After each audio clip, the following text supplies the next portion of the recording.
Wow, it has been an epic week in Texas politics. There have been some firsts, according to a lot of the political watchers who I keep an eye on, specifically in Dallas County. There was, I don't know, would we call it an unprecedented move by Dallas County Democrats up to their old tricks?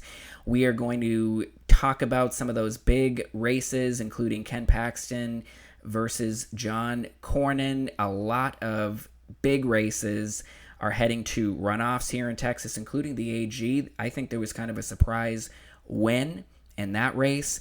And of course, we are going to talk about what's going on with Dallas City Hall, the latest updates as I have them, recording at a little bit over 5 p.m. on March 4th. So just so you know, I recorded this episode in pieces. So if you hear me jumping around, I did my best to piece it together. As you know, the Real Texas Radio Podcast here with your host, Bronin, is a totally independent volunteer operation. So I do my best to deliver the best.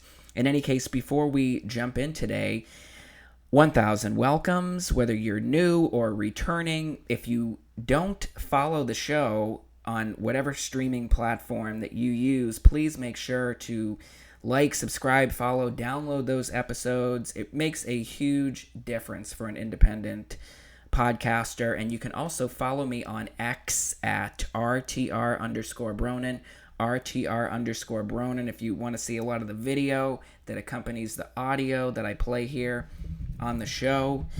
But let's go ahead and get into it. All right, now, you're listening to the Real Texas Radio Podcast.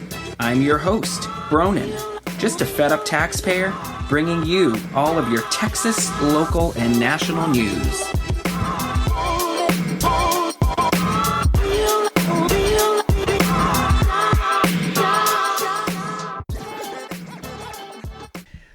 Okay, let's talk about, we have to talk about the election and Jasmine Crockett on election night on Tuesday as it was becoming clear, as the writing was appearing on the wall and she knew that she was losing. Jasmine Crockett and the Dallas County Democrats, they decided that they were going to extend the polls from 7 p.m. to 9 p.m. Central, that you were going to be able to vote after the polls closed, because apparently the 2-week early voting period that has been occurring in Texas, because I believe Texas was the first state to launch early voting in the 1980s. So we've been having early voting for about 30, 40 years in Texas. And that's not enough time, apparently, to vote. Now, we have to extend the polls by 2 hours because, well, let's just play Jasmine Crockett in her own words. Guess what she claims was going on in Dallas County, which she was staking her campaign on her primary win, or at least being able to move it into a runoff. Here's Jasmine Crockett. A lot of confusion today. And so, our Democratic Party chair, Cardall Coleman, he beat me to the punch, as myself and Colin all read. We're about to file a lawsuit to keep the voting polls open. Which have been open for 2 weeks. We were able to keep the polls open, but I can tell you now that people have been disenfranchised. The reason that we knew that there were problems is because we were receiving the phone calls and the emails. Whoa, wait a minute. Is this a Democrat claiming that we're having problems with elections? That there's some kind of lack of integrity with our election process? Jasmine Crockett, the Democrat? No, I thought we're not allowed to ever question what's going on with elections. We're not allowed to discuss that whatsoever. And anybody who claims that there's problems with elections is a deranged MAGA Republican, right? The polls were supposed to stay open until 9, according to a court order. The Supreme Court, just a few minutes ago, just said, shut it down. The Supreme Court also said that they are to separate any votes out that came in after 7 p.m. So here's the deal. What an outrage. Democrats have to play by the same rules as Republicans. What an outrage. And you know what? So now, this is, of course, it's Trump's fault. This is, of course, Republicans' fault. This is just a Republican voter suppression. According to Jasmine Crockett and other Democrats, they're fuming about this. But do you know what? We have a problem with that. Who controls elections in Dallas County? What elected body is in charge of elections? Oh, could that be the Dallas County Commissioners Court, which is 100% Democrats? There has not been a Republican on the Dallas County Commissioners Court in years.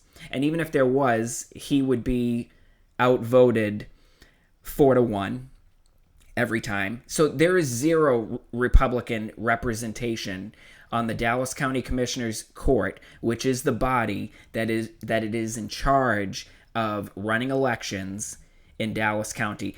And let's go ahead. This is last month. This is John Wiley Price, the 40-year incumbent on the Dallas County Commissioners Court. This is him talking to the top elections official, employee in Dallas County. This is last month. I think we have resolved that. I did get confirmation from the Democratic Party chair again this morning that he is completed with all locations on the Democratic side. Did the Republicans have their? Yes. Also, the Democrats would drag ass. Did you hear that? The Democrats, not the Republicans, the Democrats are drag assing. So, you know what? I call BS anytime somebody says that they weren't able to vote. I didn't know where my polling station was. This is the new too stupid to get a voter ID. This Jasmine Crockett and many other Democrats, they perpetuate this lie that black and brown people, they're too stupid to figure out how to get a driver's license or a state-issued photo ID. Too dumb. Can't figure it out. It's too difficult, apparently, for black and brown people, according to Democrats. So that lie has been thoroughly exposed. So now this is the 2026 version of too stupid to figure out how to get a voter ID. Too stupid to figure out where you have to vote. Now, in most countries, first world countries, third world countries, you have to have a voter ID. Election day is one day. You show up with a photo ID and you vote on the day at one specific place. And Mexico, for example, many Mexican Americans voted in the primary election in Texas, did they not? They can tell you this. Any Mexican who may have dual citizenship or their parents are Mexican citizens, they can tell you. They have no problem with that, with having to show voter ID and show up at the polling location, their correct site on election day, and cast a vote. That's what most of the world does. But here in the United States, where we have been taken over by many politicians who believe in the soft bigotry of low expectations, they believe that many people, they're too stupid to know where to go and vote. Now, you know, it's like, can you look this up online on the internet in advance? Are there any websites that show you where exactly to vote? Does the state or the county send you out each year a voter registration card that has that information on there, tell you where to go if you have any questions about your polling site? Oh yes. Yes, that's true. Do homeless people have cell phones with internet access? Yes, they do. So if you are too stupid to figure out where your polling location is, and I believe that there are very few people who fall into that category, despite what Jasmine Crockett would like you to believe. But if you are, in fact, too stupid to figure out where to vote, then you know what? I'm okay with your vote not being registered. If you're too stupid to know where to vote, then probably you're not going to make good choices. That would be my opinion. But this is so crazy. You know, this whole episode, I think the theme is going to be hoax, farce, nonsense, lies, scams. You're not going to get COVID if you have these vaccinations. This is just the latest Democrat scam, and we're going to talk about City Hall soon. But these people are just ridiculous. If there were no double standards, Democrats wouldn't have standards at all. You make more damn excuses. I agree, John Wiley Price. Talk about excuses. Talk about excuses, what Jasmine Crockett and others would like you to believe. As the kids say, they're getting over. Not on me. Not getting over on me. So Jasmine Crockett, sorry, you got to face the music. James Tallarico won. I don't have the vote total up in front of me, but she's already conceded. And Dallas County in the state of Texas, although we're going to have to suffer Jasmine Crockett, I think, till early January of 2027, we are in sight of being unburdened by what has been. We are going to be unburdened by what has been, and it feels great, doesn't it? So there were some other surprises in the results from Tuesday night. What was not a surprise is Ken Paxton and John Cornyn were neck and neck. They are going to be heading into a runoff, and it is definitely going to get nasty. I encourage you to listen to my previous episode where I discuss some of my predictions about what I think might be relitigated, what might come up in the runoff and in the general election with Ken Paxton's recent history here in elected politics. On the AG race, that's heading to a runoff, but Mays Middleton, the multimillionaire, I think he's in oil, he's in the oil business, he's a lawyer, definitely not guilty in the looks department. Are you a homosexual? Hey, sorry. I did not vote for Mays Middleton. I have nothing against the guy, but I voted for the biggest loser. Just to that goes to show you how much I know. I voted for Joan Huffman. I didn't think she was going to win, and I thought that Chip Roy was going to win, but Mays Middleton, I think he beat him by about 10 points. And I just kind of figured he had the lowest name recognition of all the candidates. He didn't have the endorsement of Paxton. But nice job, Mays Middleton. I'm going to have to do my homework, figure out what you're all about. It's going to be between Chip Roy, who made it into the runoff, versus Mays Middleton. Another race down in South Texas, Tony Gonzalez versus Brandon Herrera, who is known by many as the AK-47 guy.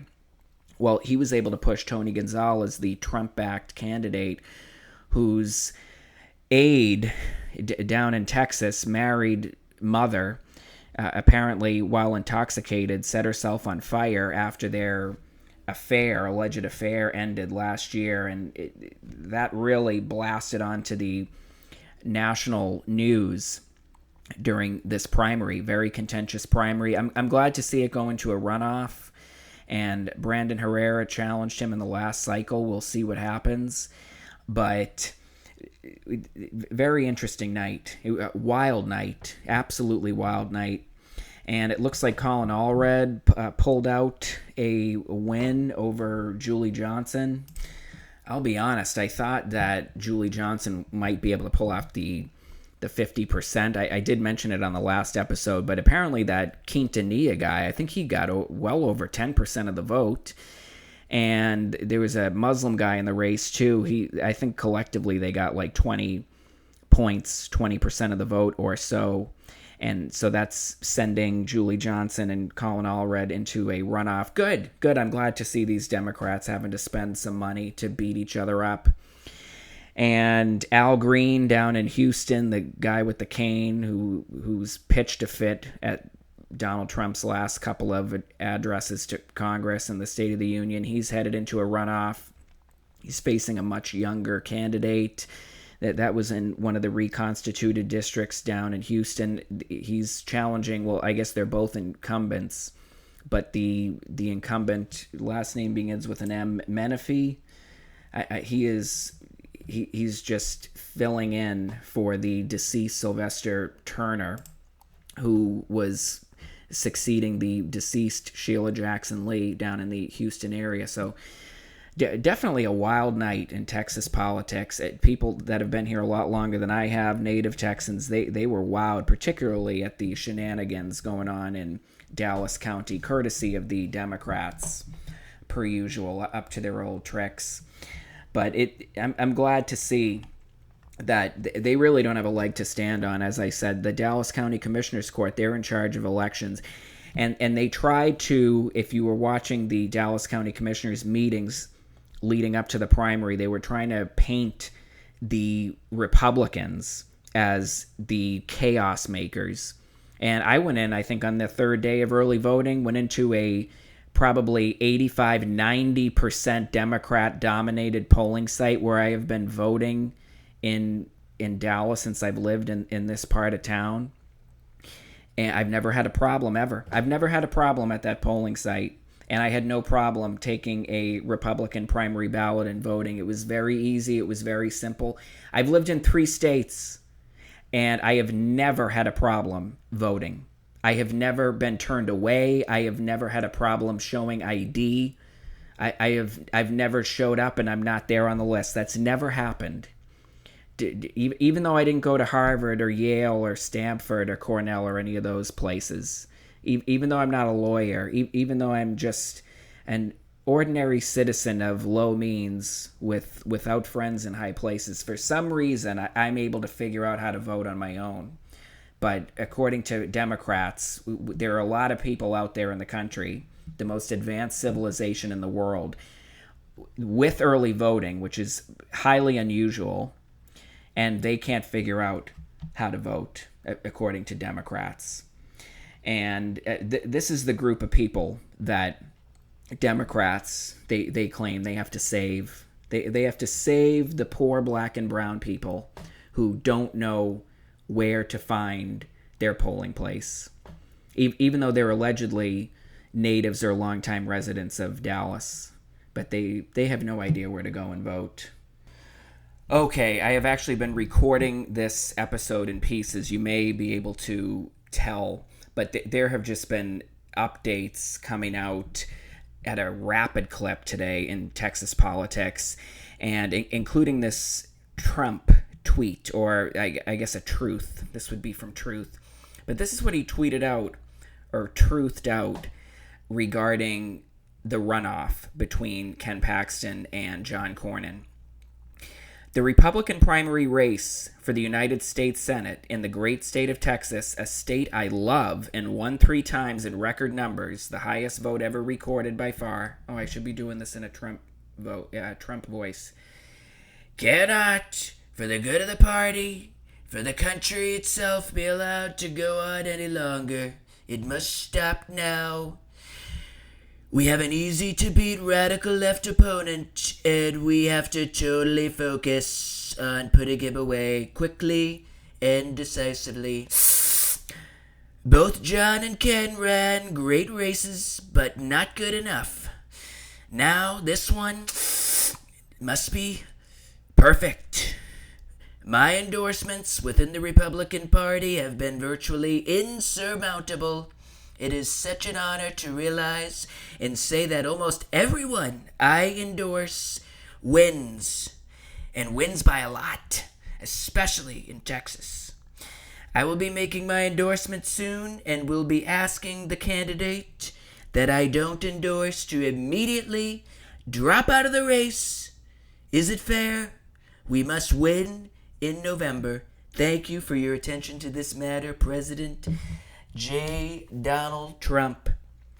So there you have it, in Trump's own words. And I don't say that in a braggadocious way, but it's true. I've been right about everything. And unconfirmed, I'm recording this episode on March 4th, the evening of March 4th. And who knows? I don't think there's going to be an endorsement on March 4th. but Trump says soon, and the betting market has already flipped heavily in John Cornyn's favor. That's the speculation that John Cornyn is going to get Trump's endorsement. I wonder what he's going to have to promise Ken Paxton. Again, like I said, why wasn't he in the mix for Attorney General of the United States back in late 2024? So that's a very interesting development, and I know a lot of the hardcore MAGA, they're angry at this decision. They're angry at the speculation about John Cornyn. But in Trump's own words, on Friday in Corpus Christi, he said that John Cornyn was a great senator. So if he was really the turncoat rhino problem that he is, then I don't think that Trump would have had that praise. I don't think Trump would have had him on Air Force One. So you can be mad at me for sharing this opinion, but I'm just telling you what Trump has done and what he has said in very public spaces about John Cornyn. And let me go ahead, and I'm going to talk about the Dallas City Hall situation soon, particularly what occurred on Monday. But as I record, pretty much all day, it has just been non-stop public comment down at Dallas City Hall at the special meeting. And the mayor and the city council, they're doing everything in their power to drag this day out. And I think they want the actual vote, these cowards, they want the vote to take place as late as possible. You know what? In this day and age, it's going to be all recorded. And the video is going to be out there. It's going to be all over the social media, all over the fake news, all over the real news. So you can't hide. Go ahead. Hold the vote at 1 a.m. We're going to find out. It's going to be tweeted out as soon as you do it. So they're a bunch of cowards, many of them, I think. Some of them have come around, but that's what's going on. Right now they're at a recess after listening to all the public statements, the vast majority of which have been in favor of keeping Dallas City Hall, repairing it, respecting it, maintaining it, or at the very least having the decency to put the matter to the voters, though it shouldn't even get that far. And there were some voices who favored redeveloping that part of downtown, especially if that means keeping the Mavs. But you know what? I don't think that argument is holding up very much anymore. I don't think it's holding up, in my opinion. But I will be tweeting out, if you're listening to this episode on launch day, it's March 5th.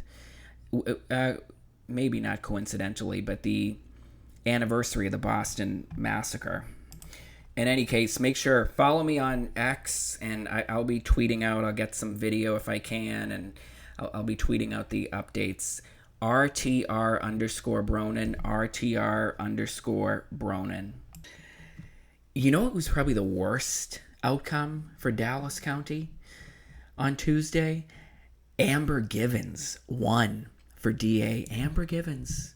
Yes, the judge who handed over court proceedings to her court clerk when she was during the COVID hoax farce nonsense scam period. She was presiding over maybe some kind of pretrial or bail, something kind of standard, Amber Givens, on Zoom, and she just switches off her camera and hands over the reins to her court coordinator. You can't do it with Zoom. Well, where's Zoom? She's going to do it with Zoom, and she's not coming. Yeah, she's not coming. Do you know why she's not coming? Because she's on the phone with the bank trying to prevent her Cadillac from getting repossessed. This is a woman who makes six figures. This is a woman who went to law school. She's getting her car repossessed. And she's trying to get that straightened out with the bank and with the insurance. And this was thoroughly investigated by the Texas Rangers. She was censured, I believe is the word, or sanctioned by the state of Texas. She was also sanctioned for receiving multiple complaints from lawyers who had to appear before her, who claimed that she was not giving fair treatment, that she was not treating them well. Oh, and then she put at least one person in jail for 10 or 12 days, even though she was recused from his case. I think she might have done that even more than once. And there have been other issues as well. And she's appealing some of this. I think particularly the allegation that she was found to be guilty of, that she handed over her court to her clerk while she was on the phone trying to get her Cadillac from being repossessed.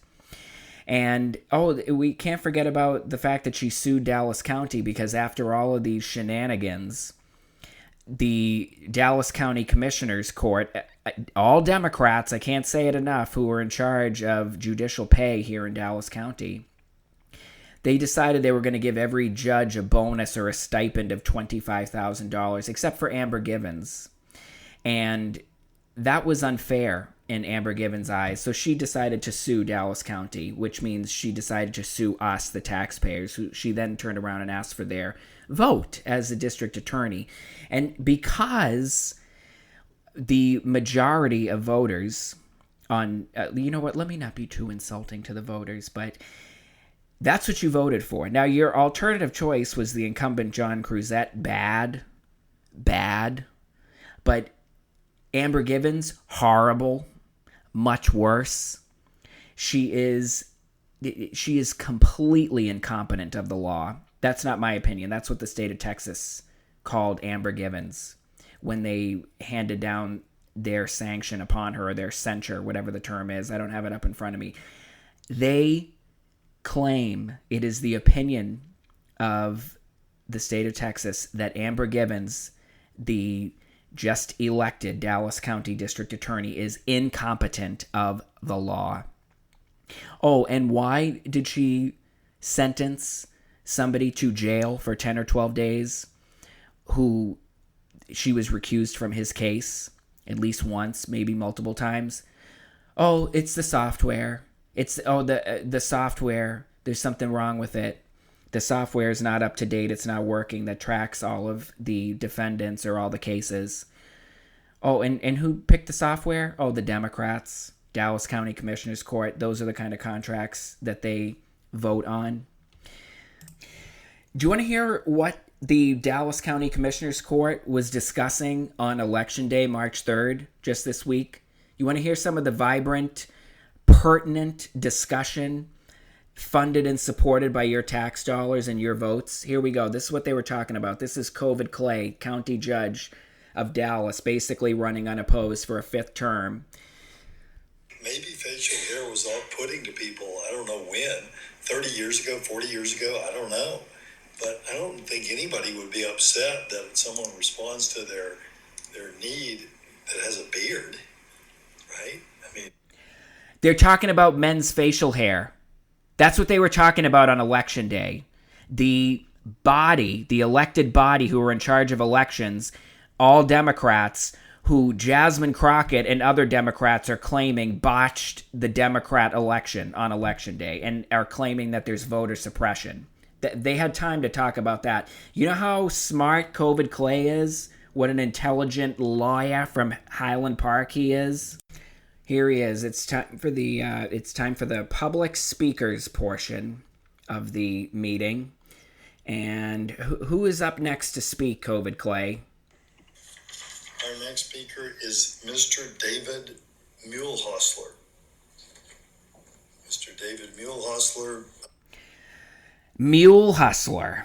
You know what? As he was saying that, I had a feeling. I said, I have a feeling that this speaker is he's either going to be wearing some kind of Halloween costume or a clown suit, or he's going to look like an extra from Star Trek, or he is probably going to correct COVID Clay's mispronunciation of his name. I didn't pull the cut, but yes, he did. That's not how you pronounce it.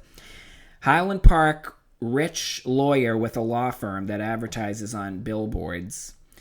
And he's illiterate, can't read. So that's what you're dealing with. And now you've got Amber Givens in the mix. So congratulations on the good choice that you made there for Dallas County District Attorney. Okay, let's go ahead and move on. While we're on the subject of hoaxes, farce, scam, nonsense, we got to talk about Dallas City Hall, the latest updates. And on Monday, there was I think it's the Economic Committee, the Economic Development Committee of the Dallas City Council. They met, and Paula Blackman, she just came right out and said it. And she was like, I don't know what's going on in terms of, is there some deal with the Mavs going on behind closed doors? She's totally not in the loop by her own admission. Here she is. I'm very saddened because I don't feel like we've gotten all the information, but yet we're making a lot of decisions. Thank you. Well, Paula Blackman, she may not know what's going on, but I can promise you that there are at least several people around that horseshoe who I think know exactly what's going on. I think Mayor Johnson knows exactly what's going on, and I think that Chad West knows exactly what's going on, and I think that Grinch Danelle Willis knows exactly what's going on. And let's go ahead. Let's play Chad West, right? So a lot of these city councilors who they were so confident and brave about voting to explore alternatives to City Hall, demolishing it, selling it. Potentially, the Dallas Mavericks are going to leave the city if they don't get what they want, the real estate land that they want. They were also brave and confident a few months ago when they voted. The feedback on getting rid of Dallas City Hall has to be over 90% negative. On Monday, I counted 2 of the public speakers who showed up either in person or on Zoom. 2 who supported getting rid of Dallas City Hall for this deal with the Mavs that it doesn't exist. It doesn't exist as far as we know. Paula Blackman said she's learned more from the press and social media about what's going on in the city of Dallas than from the actual staff, the city manager, colleagues. So she has no idea of any deal that's potentially in the works for the Dallas Mavs. And one of the gentlemen who supported getting rid of Dallas City Hall, I didn't pull the cut, but he claimed that the building was in such bad shape, the electricity didn't work. And, I found myself wondering, perhaps, sir, if the electricity doesn't work, well, you seem to be speaking into a microphone that seems to be operating because of electricity? And how is it, sir, that I'm able to see you? Again, is it because of the Wi-Fi in the building that is transmitting your likeness and voice into the computer screen in my home? That sounds like electricity to me. But other than those 2 guys, there was another shady character who spoke in favor of demolishing Dallas City Hall because it's gonna unlock the southern sector. It's going to save South Dallas. I think that argument has been thoroughly debunked as to the power of a sports complex. The shelf life is, we know they've only got about 20-25 years before the owners, who are likely the new owners of the team by that point after 25 years, are looking around, seeing what other city they can shake down for their next real estate play. And Chad West, though, he wants his office tower, in my opinion. He's a bag man. That's what I've come to the conclusion of. I think he's gotten at least $40,000 from the Crows, who own a lot of the real estate and office towers in downtown Dallas, and they'd love to be the landlord for Dallas City Hall. So West, he's a bag man. That's what I would call him. And here he is. This is Chad West. But the problem is we don't have enough information to weigh these options. And so not allowing the city manager to go forward and negotiate leases and bring us both sides of the picture, to me, is really, it's a breach of our fiduciary duty up here. Negotiating leases, and I'm glad one of the counselors called him out on this, one of his colleagues, but I was thinking it as soon as he said it. Negotiating a lease? Now, when you negotiate a lease agreement or a contract, in other words, isn't there typically a time frame that you would need to include on the lease agreement, like the start date? Now, he's trying to pretend, again, because there's been such blowback, and nobody believes this $1 billion repair estimate. Absolutely nobody believes that. They have been called out left, right, and center. And the firm that, or all the firms, the consultants, whatever, they ought to be ashamed of themselves, even being associated with that kind of a report. What a disgrace that was. So nobody believes that at all. Nobody.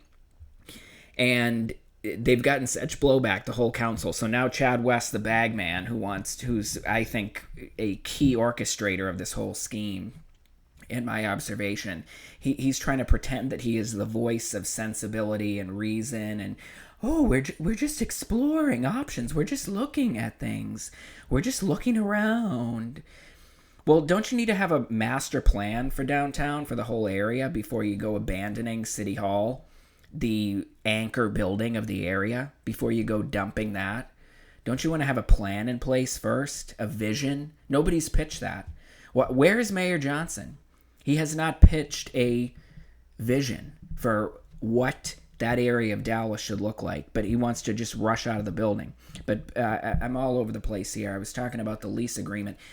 Don't you need a start date when you sign a lease? You need a move-in date. The lease starts at this date. So isn't that putting the cart before the horse? Are we anywhere near determining a start date for a lease when we haven't even decided that we're going to leave the building, when we don't even know what is going to replace the building?